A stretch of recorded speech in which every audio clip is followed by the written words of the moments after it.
Hello, and welcome to Frequency Shift,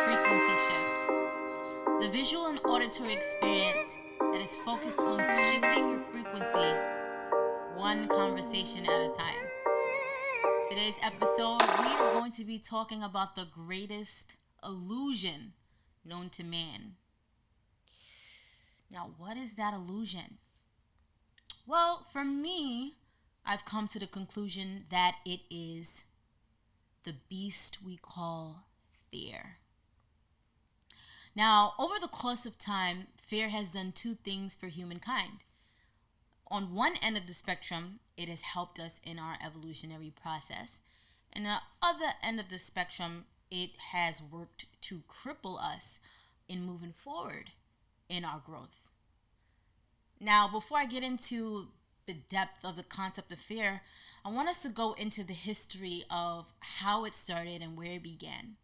So if we take it way back to, the first humans that were on this planet, way back when nobody really knows when, we had this thing called the flight or fight response. And it was basically our body's mechanical way of preventing us from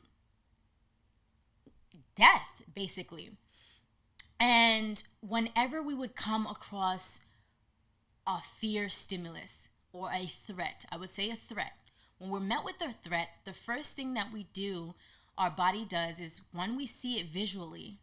Then there's a part of our brain called the hypothalamus that receives a signal and sends it to the adrenaline gland.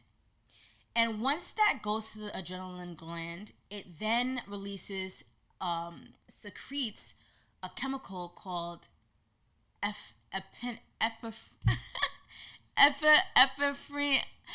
Guys, darn it, epinephrine.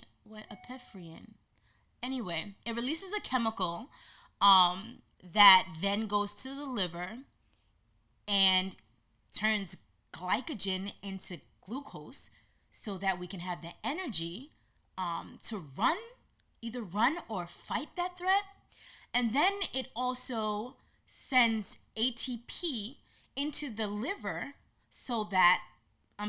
it sends ATP into the digestive system, slowing down our digestive system so that we can have more power in other areas of our body. Because when you're running from something or you're trying to fight something, your body doesn't need to digest food at that time. So the magic of what we are as human beings, we're able to take that energy and put it somewhere else. And then what also happens is your heart rate beats so much faster so that more blood and oxygen can be pumped through your body, and your lungs expand and you breathe heavier. And so those are the things that happen. You start sweating, and you get like really a warm flush feeling afterwards, and you either decide to fight that threat or you retreat. And that has always been our response to danger. And that was needed when we first got here or appeared here, because that was how we survived.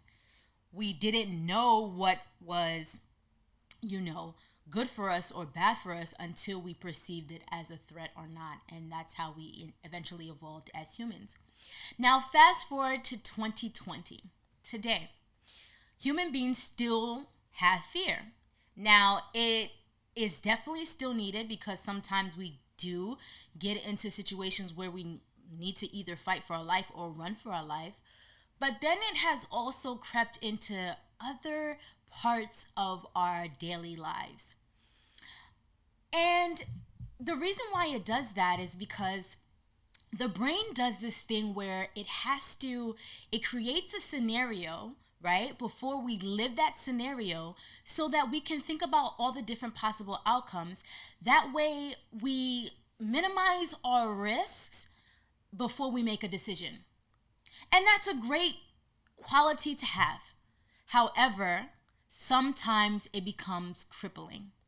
It becomes crippling because we take it and we create a trajectory into the future of what is to occur. Okay? So now, where does, the regular fear come from? The thoughts of, what might occur. Those fears, the fears that we gather in our mind of things that haven't happened, like nothing physically in front of you to threaten you, the thought of the future, those thoughts come from different places. Now, what I've come to find is, first, many of your fears that you feel like are yours are not really yours. They come from people's projected fears onto you. The fears of maybe your parents, maybe your friends, your partner, or a loved one, or even in people you don't know. And your fear comes from, either their judgment upon you, either their own failure in trying to achieve something and not being able to achieve that. So when you come to them and, you say something of what it is that you want to do, they might shut it down because in their mind, it's not possible. So you take on that fear and you internalize it, and then you tell yourself that it's not possible. The other place that fear comes from is past experiences and traumatic events in our lives. So throughout our lives, we are the sum total of the experiences that we have come across.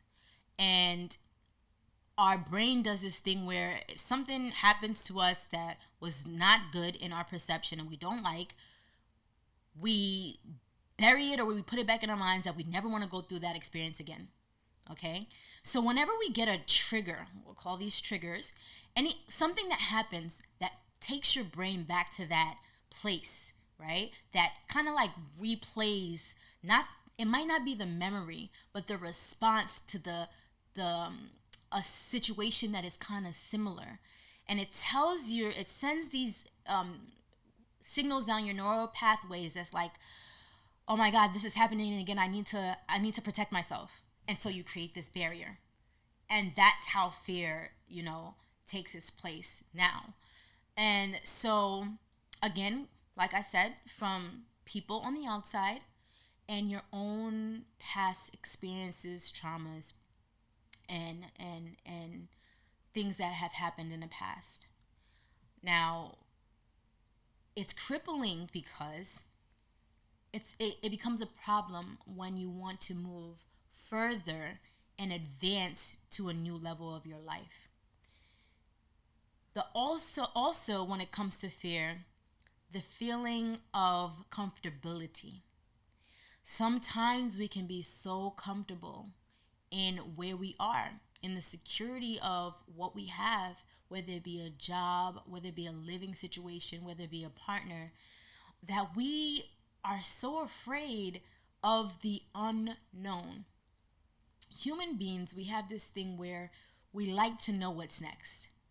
Even though life shows us again and again that we never really know what's next, because even if you plan out your whole life, day by day, moment to moment, minute to minute, something in life is going to show you that you don't really have control.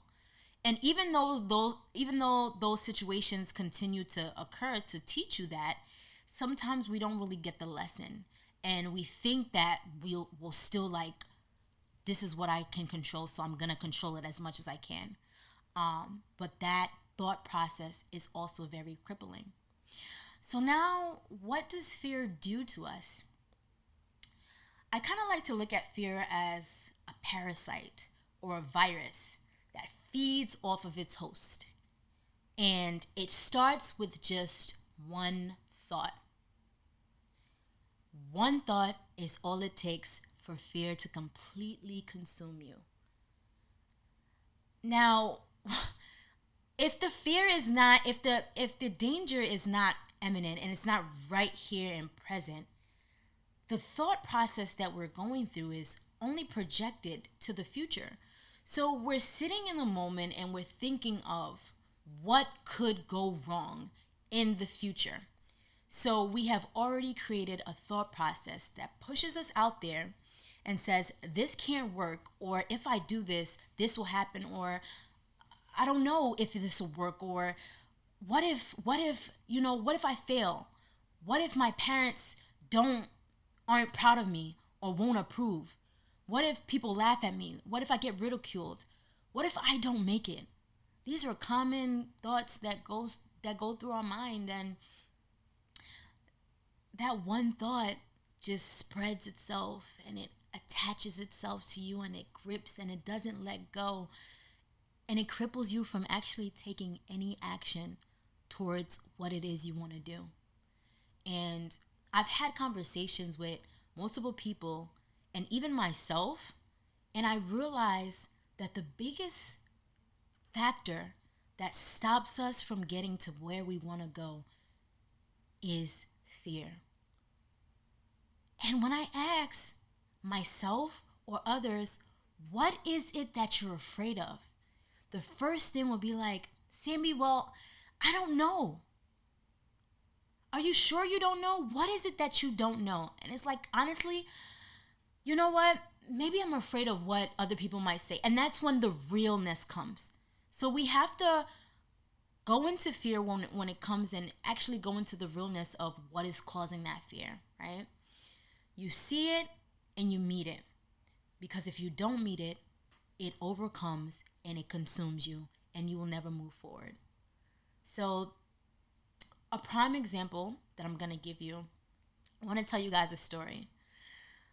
One day, I went on a birthday trip with a family member, and we went to the islands, and we were on this rainforest tour guide. And one of the activities that we had to do was swing from a cliff. Like, there was like a rope hanging from the cliff, and we had to swing into water and drop. Now, we had life jackets on because some of us couldn't swim, including me. I can't swim anyway. And I'm terrified of heights and deep water. So, but I wanted to challenge myself that day, and so I said, yeah, I'm going to do it. So it was all good and dandy. We got on to that cliff. Everybody's, like, whew, we about to just jump off of this cliff into the water. Now, it wasn't really a high cliff. It was doable, but it was still a fear. So the first girl went. The tour guide helped her. She got on she attached herself to the rope, and he released her, and he said, in 3, 2, 1, release. He pushed her. He said, 3, 2, 1, release, and she didn't let go. She was too scared. She held on, and she's like, ah! And she came back to the rock. And everybody's like, oh, it's okay. It's okay. You could try again. So she tried again, and then she went. And then after that, it was my turn. Like I said, I'm terrified of heights, deep water. And I'm there like, I had this whole thing where I'm just like, took a moment and just breathe. I took a deep breath to just center myself, because I'm like, Sandy, what are you doing? But I'm going to do this. So I took that deep breath, and I hung on to the rope. The tour guide pushed me. He said, in 3, 2, 1, release. And when he said release, I let go. And I fell into the water. And it was great. I got back. I popped back up, and everybody was like, yeah, go Sammy. And everybody went after that. Next, we had to go on to another part of the excursion. And the last portion was an even higher cliff. Now, this cliff was really, really high. But I told myself before I got on the tour that I was going to jump from the cliff. And this was just one of my fears that I was going to conquer. So we got to the point where it was time to climb the cliff. There were about like 5 of us and the tour guide. And the tour guide says, all right, who's coming up to jump? Everybody else around me, like, no, I'm not. I'm not going up there. People are like, no, I'm not going up there. And I'm like, really, guys?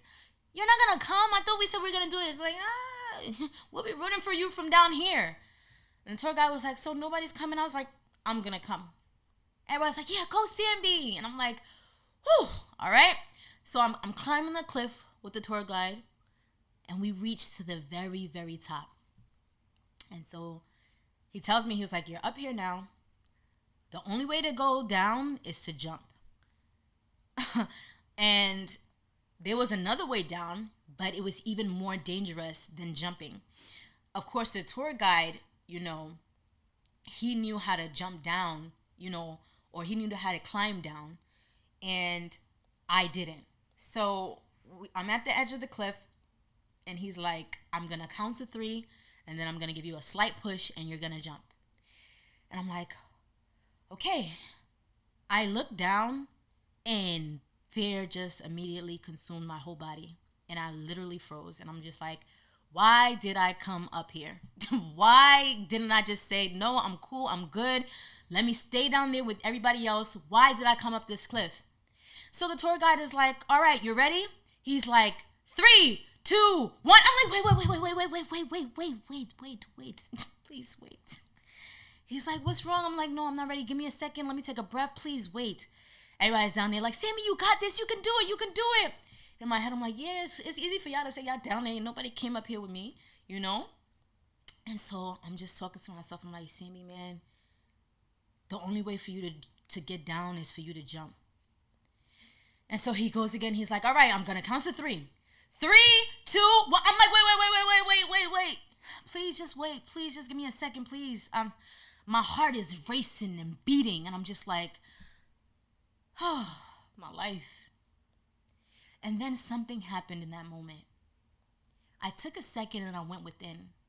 And I'm like, listen, Sam, this is not the worst thing that could happen. Just jump. Don't even think about it. Just jump and just do it. As soon as he said 3, I jumped off the cliff and into the water. Everybody was like, oh, Sammy, yeah, you did it. And that moment was so important to me because I conquered my biggest fear, my fear of heights and my fear of deep water.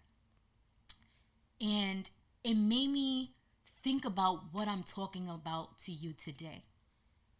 Because fear is something that will always come into existence whenever we're met with something that is unfamiliar or something that is uncomfortable or something that is new or strange. And the only way that I have found to meet fear is 2 things, through 2 ways. 1, you have to meet your fears with positive affirmation. Because there are thoughts that are ingrained into you already from past experiences or past voices from other people. These things, we don't know that they replay constantly in our mind. And the mind is it can be the most beautiful or the most dangerous thing based upon how we guide it. Left unguided, it will run rampant on your life, okay? And so you meet it with positive affirmation. When I was on that cliff, I told myself, Sammy, you can do it. The only way to get off this cliff is down. Just go.